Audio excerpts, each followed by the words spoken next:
والصلاة والسلام على سید الانبیاء والمرسلین اما بعد فاعوذ باللہ من الشیطان الرجیم بسم اللہ الرحمن الرحیم۔ الحمدللہ الہادی پروگرام میں حضرت صدیق اکبر رضی اللہ تعالی عنہ کی شان، آپ کے مناقب، آپ کے بارے میں اللہ تبارک و تعالی کا جو بھی بیان ہے وہ ذکر کرنے کی کوشش کر رہے ہیں۔ پچھلے پروگرام میں سورۃ اللیل میں اللہ تبارک و تعالی نے حضرت صدیق اکبر رضی اللہ تعالی عنہ کا تذکرہ بہت ہی پیار سے ارشاد فرمایا، بڑے آپ کے مناقب ذکر کیے گئے ہیں، وہ ہم آپ کی خدمت میں عرض کر رہے تھے۔ اس کا پس منظر تھوڑا سا میں پھر عرض کر دیتا ہوں تاکہ نئے دیکھنے والے بھی پچھلے پروگرام سے اپنا ربط قائم کر سکیں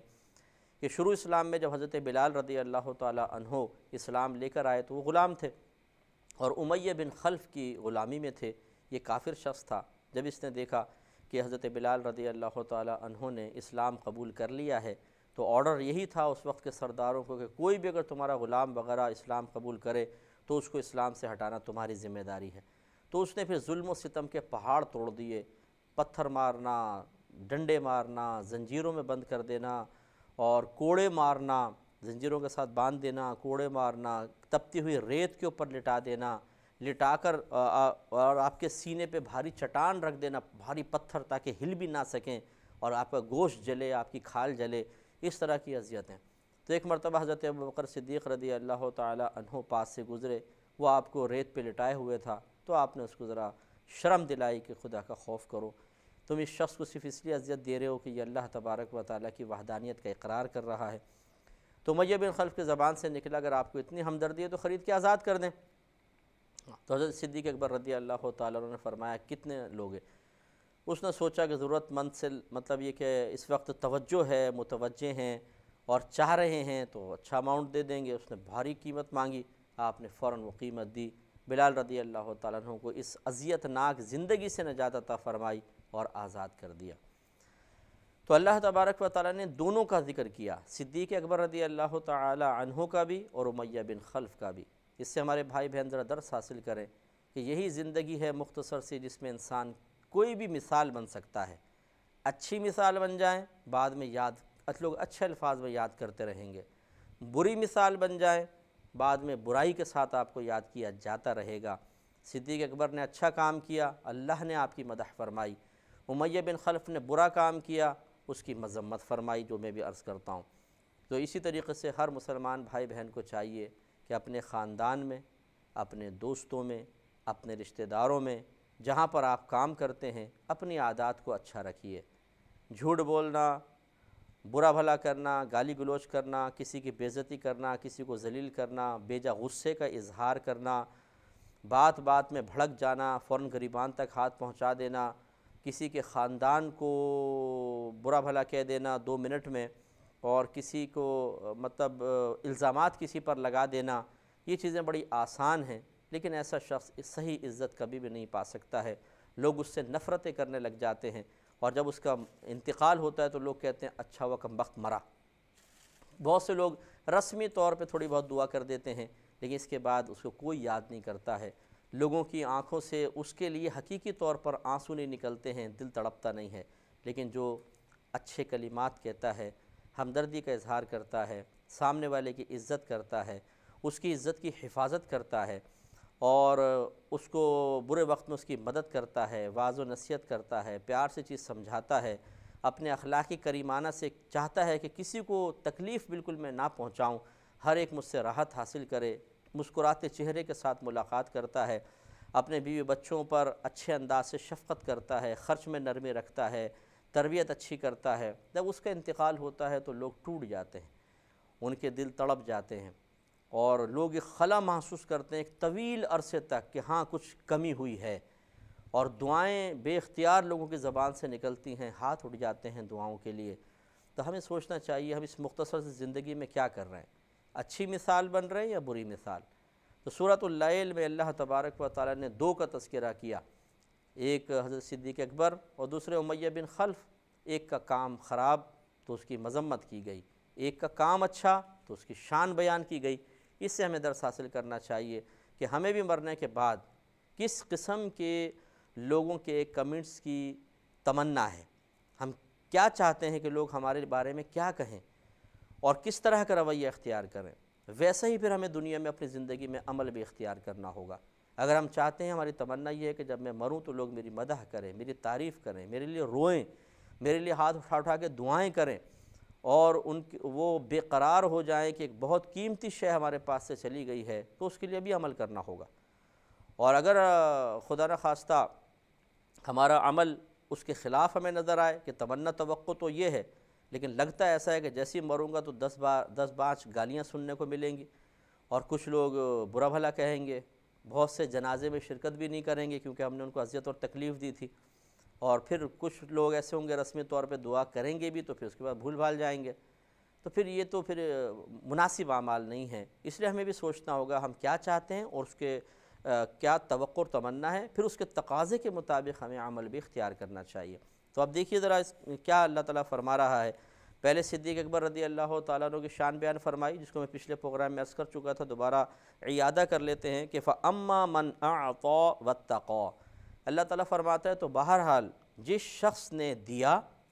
یعنی اللہ کی راہ میں بلال رضی اللہ تعالیٰ عنہ کو آزاد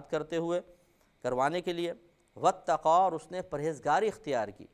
وَصَدَّقَ بِالْحُسْنَى، اور اس نے سب سے بہتر چیز کو یعنی ملت اسلام کو سچا کہا، اس کی تصدیق کی ہے، فَسَنُيَسِّرُهُ لِلْيُسْرَى، تو ان قریب ہم اسے آسانی عطا کر دیں گے، دنیا میں بھی آسانی دیں گے، موت کے وقت بھی آسانی دیں گے، قبر میں بھی آسانی دیں گے،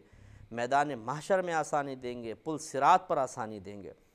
تو ہمارے صدیق اکبر رضی اللہ تعالیٰ عنہ کے بارے میں اللہ نے وعدہ فرمایا، اور میں پچھلے پروگرام میں آپ کی خدمت میں عرض کر ہی رہا تھا کہ بعض اوقات آیات کا نزول خاص ہوتا ہے لیکن حکم عام ہوتا ہے،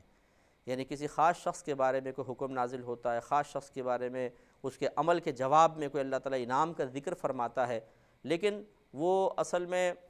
قیامت تک کے لیے سب کے لیے ہوتا ہے کہ اگر کوئی یہ کرے گا تو اس کے لیے یہ حکم ہے، اگر یہ کام کر لے گا، اس جیسا کام کرے گا تو یہ فضائل اس کو بھی مل جائیں گے۔ تو لہٰذا اگر ہم بھی اللہ تبارک و تعالیٰ میں کی بارگاہ میں خرچ کریں اور تقوی پرہیزگاری اختیار کریں، ملت اسلام کو اچھا سمجھیں، اچھا جانیں، دین کی پابندیوں کو اچھا سمجھیں، اپنے مذہب اسلام کو اچھا کہیں، تو اللہ تعالیٰ ہمیں بڑی آسانی عطا فرمائے گا۔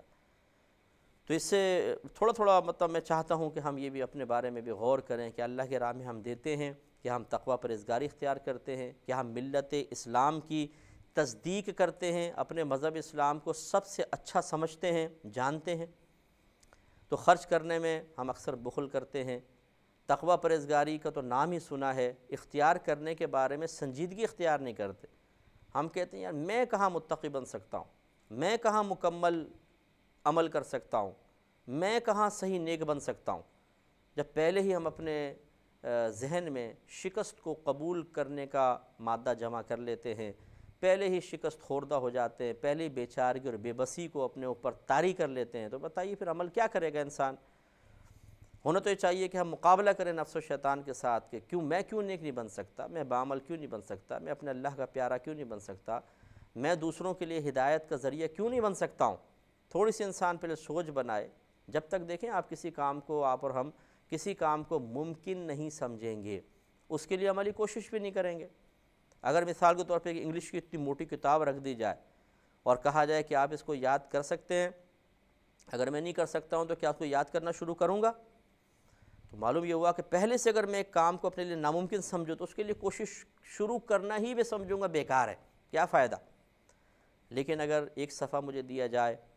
جو چھوٹے سے چند لائنوں پہ مشتمل ہو اور کہا جائے اگر آپ اس کو یاد کر لیں گے تو ہم آپ کو 10,000 روپے دیں گے، اب میں دیکھوں گا اس کی ضخامت، یار ممکن تو ہے، جب ممکن لگے گا تو میں کوشش شروع کر دوں گا۔ اسی طریقے سے دینی معاملات کے اندر ہوتا یہ کہ جب ہم سوچتے میں نمازیں پڑھوں، میں نیک عمل کروں، میں بعمل بن جاؤں، تقوی اختیار کروں، تو فوراً شیطان کان میں کہتا ہے پپو واپس آ جاؤ، آپ کہاں کر سکتے ہو، تم کبھی نیک نہیں بن سکتے ہو، اپنی اوقات میں آ جاؤ، 2 دن عمل کرو گے 3 دن واپس آؤ گے، لوگ ہنسیں گے تمہارے اوپر اور بولیں گے جمعہ 8 دن ہوا جی مولوی بنا پھر واپس بھاگ گیا۔ تو چونکہ تمہیں کسی کام پہ استقامت تو ملتی نہیں، اس لیے کوشش ہی شروع نہ کرو، بس یہ خیال آیا نہیں، ہم کہتے ہیں یار واقعی بات تو صحیح ہے یار، لوگ ہنسیں گے، واپس آ جاؤں گا، اس راہ پہ چل نہ سکوں گا تو کیا ہوگا، بس یہ ناممکن سمجھا نہیں کہ عملی کوشش بھی چھوڑ دی۔ یہ ہماری میجر مسٹیک ہے، نبی کریم صلی اللہ علیہ وسلم نے ہمیں عمل کی ترغیب دی ہے، گناہوں سے بچنے کی ترغیب دی ہے۔ جتنا ہو سکے انسان کو کوشش ضرور کرنی چاہیے، یہ سوچ کر کہ میں کہاں مکمل طور پر نیک بن سکوں، تھوڑے کو بھی چھوڑ دیں، یہ مناسب نہیں ہے۔ اور اسی طریقے سے ملت اسلام کو اچھا سمجھنا۔ آپ کہیں گے جی ہم تو اپنے مذہب کو اچھا سمجھتے ہیں۔ دیکھیں، سمجھنے کا مطلب زبان کا اقرار نہیں ہوتا ہے، زبانی اقرار نہیں ہوتا۔ اچھا سمجھنے کا مطلب یہ ہے کہ اس کے تقاضے کے مطابق عمل بھی تو کریں۔ اگر میں بیمار ہو گیا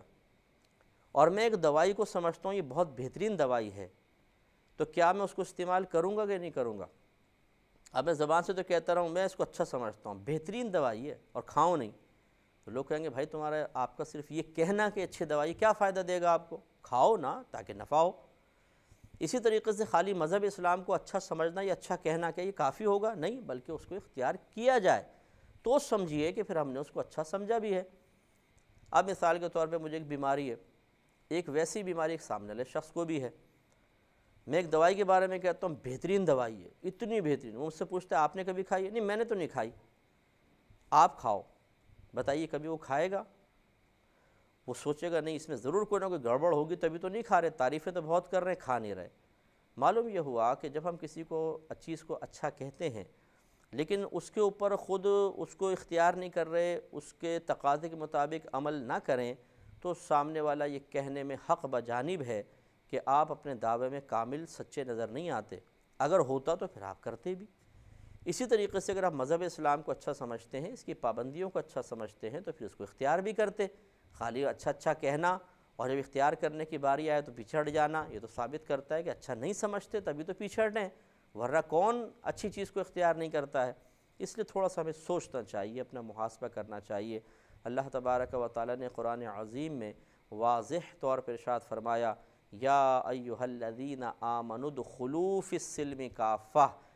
اے ایمان والو اسلام میں پورے پورے داخل ہو جاؤ۔ یہاں چوائس نہیں ہے کہ یار بس میں اتنا کر سکتا ہوں، اتنا نہیں، اتنا کر سکتا ہوں، اتنا نہیں۔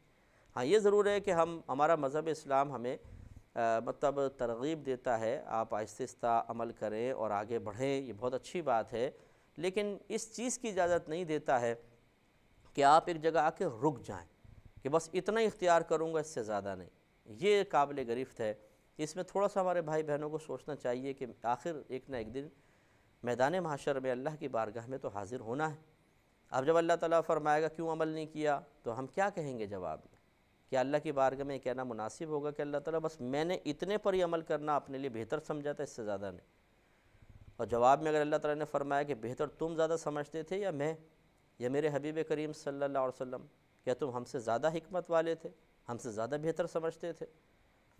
اور یہ جو ہم کہتے ہیں جی ماحول نہیں ہے میرے اطراف میں، خاندان میں، یہ مرنے کے بعد کیا یہ ماحول ہمارے ساتھ رہے گا؟ اللہ کی بارگاہ میں جانے کے بعد بلکہ مرتے ہی انسان کو احساس شروع ہو جاتا ہے کہ یار کاش میں عمل کر لیتا، لوگ میرا مذاق اڑاتے، کچھ بھی کرتا، کاش میں فیس کر لیتا، کاش میں یہ چیز اختیار کر لیتا، کاش میں وہ چیز اختیار کر لیتا۔ لیکن وہاں جا کے جب ہر چیز آسان محسوس ہوتی ہے تو اس وقت پھر عمل کرنے کا موقع ختم ہو چکا ہوتا ہے، پھر افسوس ہوتا ہے، صدمہ ہوتا ہے، پچھتاوا ہوتا ہے، انسان روتا ہے قبر کے اندر۔ اکابرین نے لوگوں کو روتے ہوئے دیکھا ہے، وہ روئے ہیں، پچھتائے ہیں، وہ اپنے سر کے بالوں کو نوچتے ہوئے دیکھا ہے لوگوں کو، ہمارے اکابرین نے، اہل کشف نے، کہ جو انسان پچھتاوے کا شکار ہوتا ہے کہ میں نے دنیا میں اچھے کام کیوں نہیں کر لیے، میں کیوں ڈرتا رہا لوگوں سے، کیوں نہیں ہمت کر لی، وغیرہ وغیرہ۔ تو بہرحال یہ صدیق اکبر رضی اللہ تعالیٰ عنہ کا تذکرہ۔ اب جواب میں دیکھیے دوسرے کا، تو معلوم یہ ہوا، دیکھیں ہم بعض اوقات ایسا ہوتا ہے کہ ایک برائی کو دیکھ کر اس کو نظر انداز کر رہے ہوتے ہیں، اور خصوصاً جب وہ برائی ہمارا کوئی قریبی رشتہ دار کر رہا ہو۔ بعض اوقات مطلب میں دینداروں کی مثال دیتا ہوں کہ باہر اگر کسی کو کوئی داڑھی صاف کروا رہا ہے نائی کی دکان پہ بیٹھ کر، تو شاید وہ ناگواری سے اس کو دیکھیں اور کہیں کہ تم سرکار کی سنت کو اس طرح کر رہے ہو، شرم کرو، وغیرہ وغیرہ، دل میں برا جانے کم از کم۔ لیکن جب وہی دیندار اپنے گھر میں آتا ہے اور بالفرض والد صاحب کی داڑھی نہیں ہے، وہ شیو کر رہے ہوں، بڑا بھائی کر رہا ہو، تو اتنی نفرت بعض اوقات پیدا نہیں ہوتی، کیونکہ ان کو بار بار دیکھ کر ہم عادی ہو چکے ہوتے ہیں، اور پھر وہ ہمارے اپنے ہوتے ہیں، پیارے ہوتے ہیں، تو ان کے عمل کو دیکھ کر اتنی زیادہ کراہت محسوس نہیں ہوتی جتنا باہر ہوتی ہے۔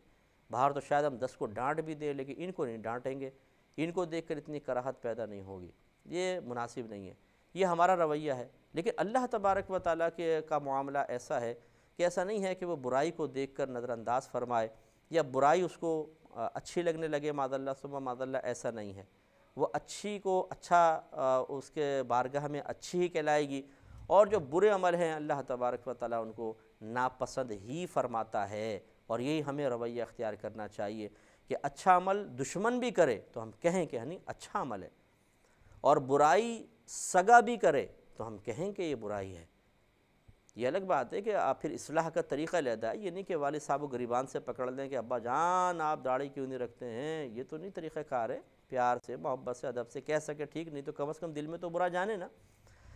لیکن کم از کم برا جانے۔ یہ اللہ تعالیٰ کی عادت کریمہ ہے، اچھائی کو اللہ تعالیٰ پسند فرماتا ہے، برائی کو کبھی پسند نہیں کرے گا، ناپسند فرمائے گا، تو یہ کم از کم ہمیں یہ طریقہ اختیار کرنا چاہیے۔ چنانچہ اب دیکھیں اللہ تعالیٰ نے فرمایا وَأَمَّا مَن بَخِلَ، اور وہ شخص جس نے بخل کیا،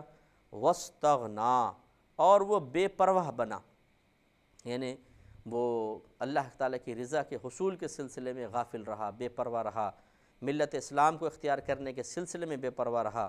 وَكَذَّبَ بِالْحُسْنَى، اور اس نے سب سے اچھی چیز کو جھٹلا دیا، یعنی اسلام کو، ملت اسلامیہ کو۔ اب دیکھیں اللہ تعالیٰ نے کتنا پیارا تقابل فرمایا ہے، وہاں فرمایا فَأَمَّا مَنْ أَعْطَى، پس جس نے دیا، یہاں فرمایا وَأَمَّا مَنْ بَخِلَ،